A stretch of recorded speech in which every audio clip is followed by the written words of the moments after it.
I live in Kolango district. I have 3 living children. But during the war was in the camp at the time where I was born them. But their father left me. But the children and nobody to help to support.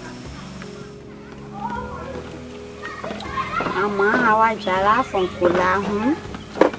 I have 9 living children, but 1 died in Ebola crisis. So that frustration was on me that I couldn't understand myself because I was almost crazy, going up and down. So later on, I heard that Restore of Liberia now entered in Lofa County, Kolango. So they were trying to look for people within that they can go and landscape training.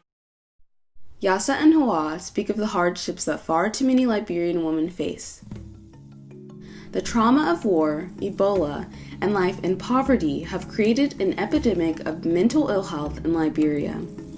More than 40% of Liberians suffer PTSD and/or a major depressive disorder, and the majority of women and girls in Liberia have suffered sexual abuse.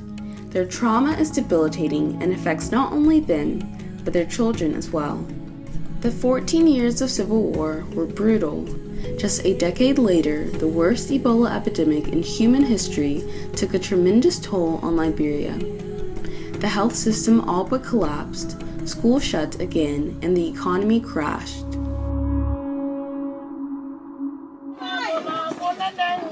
RHL's holistic model of integrating health, education, and economic opportunity addresses the 3 main drivers of poverty. To heal the debilitating trauma and depression endemic in Liberia, we're bringing a community-based, scalable mental health intervention to Kolohun. Consistent with our model, we're integrating group therapy into the women's weaving cooperative we support, a photo storytelling women's group called Kolohun Crescendo, and offering it to the broader community as well. Most of our women, even up to now, when you start to talk with them, through the interview, you get to know some of their histories were terrible. Some women were raped. Some of them were forcefully taken away from their husbands. And their husbands, some of them were killed before them in their presence. Most of the women don't have men. The men born children by these women and leave them, abandon them. They are left with a burden. Some of them have 6 children, 7 children, 5 children, no support. So sometimes they don't have any way out. They are so disturbed. The depression is so heavy on them. So sometimes these women, when they come in a group, they share their experience. By coming out among their friends, doing something with their hands, where they are doing something like they're weaving.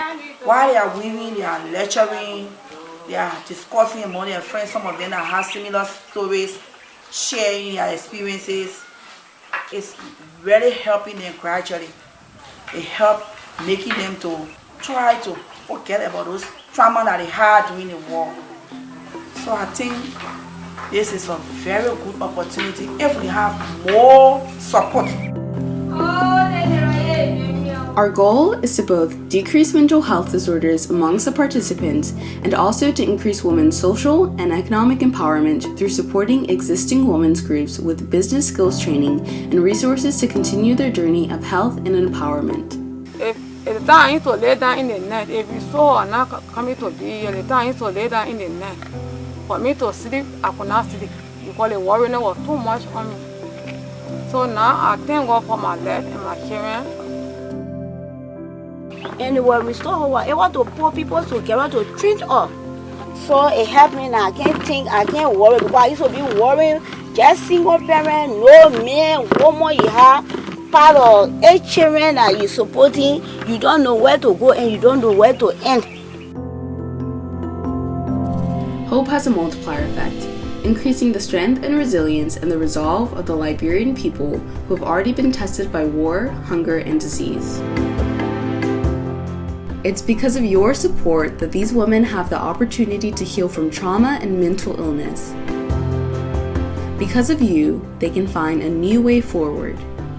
Thank you for giving them hope.